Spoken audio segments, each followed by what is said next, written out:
happening, or they think this group is gonna come save them.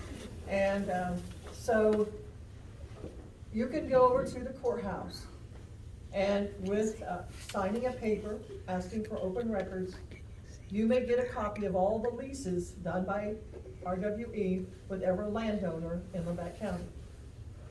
And this was done before the last leases were done. Eventually, this map will have the name of everyone who signed a lease on it. And I'd like to put it on a billboard on 59 Highway out by the cul-de-sac. And I'm going to raise funds to do that. You know why?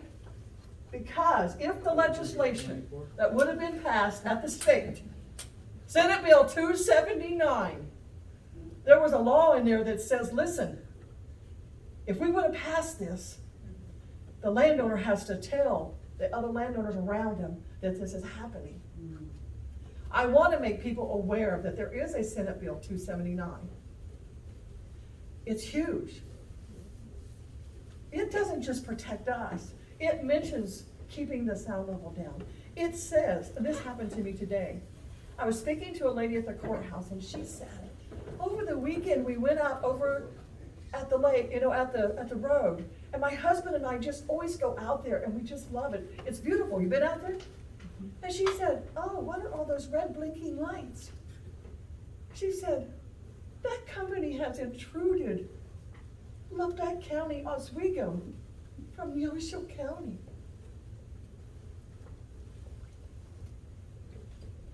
I'm passionate about this because I learned from watching this map that some farmer leased the land right beside the city limits of Mountain Valley, within 1 block of my city school.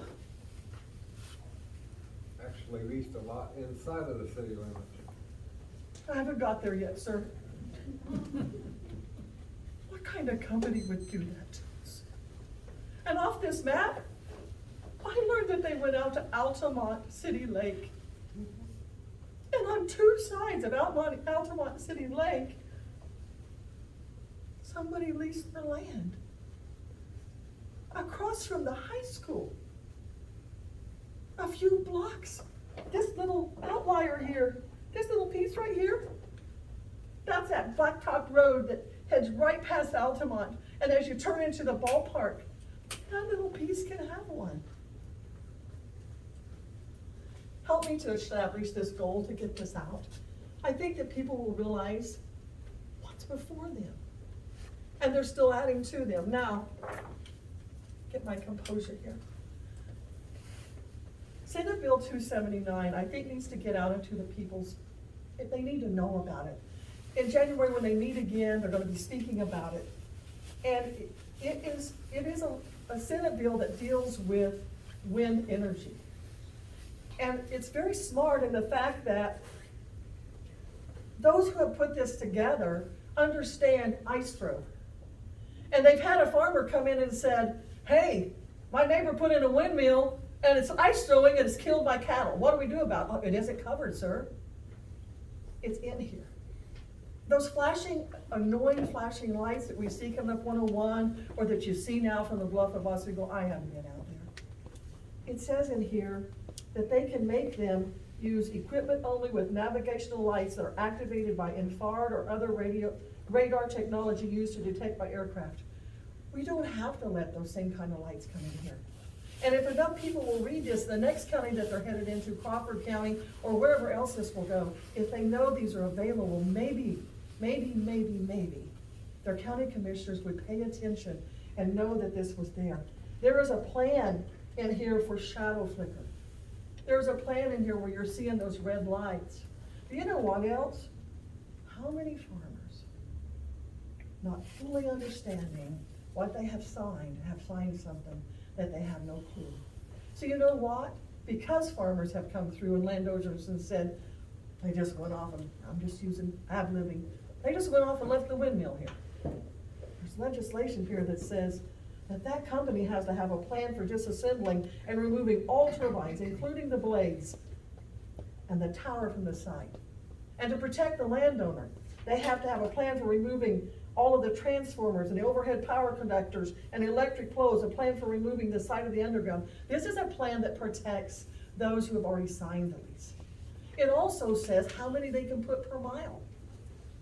It also makes distances. It takes it out of just the hands of the commissioners. Now, one of the things that happened at the last meeting, if I'm understanding right, there was a committee that was brought about by the county commissioners. And this committee was supposed to have information before them, and then they were to go to the commissioners and inform the commissioners. And at the last meeting, one of those members were there. And after I spoke, and after a couple of others spoke, the representative from RWE gets up and he said, I read directly from this. To dispute this, I'll have to get information, but I'll provide that. He starts getting stuff. And that man from the commission stood up and said, I've been waiting over a year to get that. You never furnished it to us. And Lonnie, see if I'm correct. I said, Lonnie, what about you and the commission? Have they ever provided you any information? And you said, Not the county. Not the county. Individual commissioners maybe. Verbal is all we've ever heard. No. That ought to alarm us. So being in 10 years, 12 years in a county, I looked at state statutes. Some of you heard me last week. I know that this has happened locally, and I know that some of this can happen, and I will press on for it. But wouldn't it be wonderful if the citizens, if the county commissioners can, that we as a group could just say, slow down just a minute.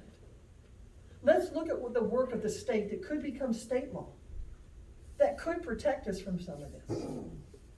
Or what would happen is if we, as citizens, could take our right and just ask the county, could we not pass what's in Senate Bill 279? All the work's done. It isn't like we have to have a bunch of hiring done. Both it protects those who have signed somewhat and those of us who are going to have to live by it. In studying some of this like you have and making phone calls, several people pointed me to a man. His name's Mike Thompson, and I visited with him. And I've asked Mike to come to Labette County to speak, and he's agreed. I'm gonna ask Mike for the fee, if he will also come and speak to our commissioners. Haven't got that far yet. All I have to do is raise his speaking fees and he'll be here. Why have I asked Mike? Well, he's worked in the field of meteorology and broadcasting for over 42 years. He's worked at different television stations across the country, and his last assignment was chief meteorologist at Fox 4 in Kansas City, where he worked for 27 years.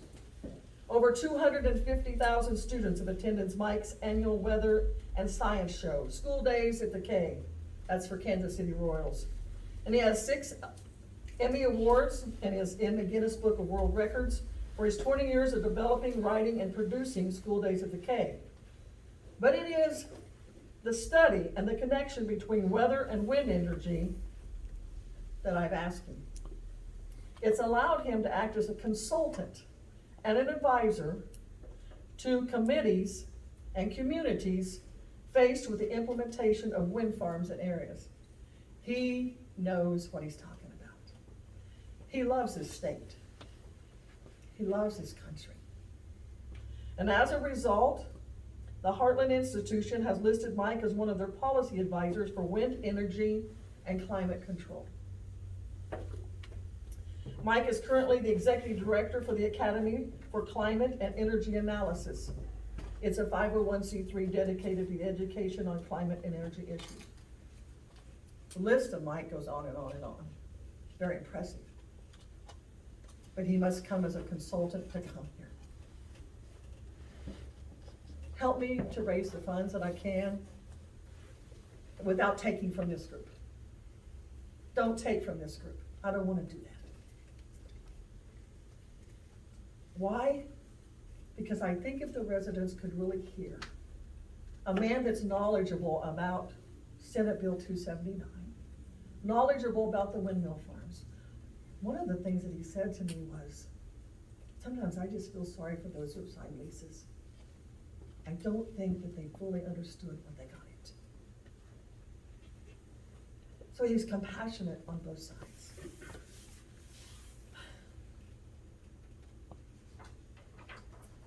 I have a picture of the lakes and the land around it.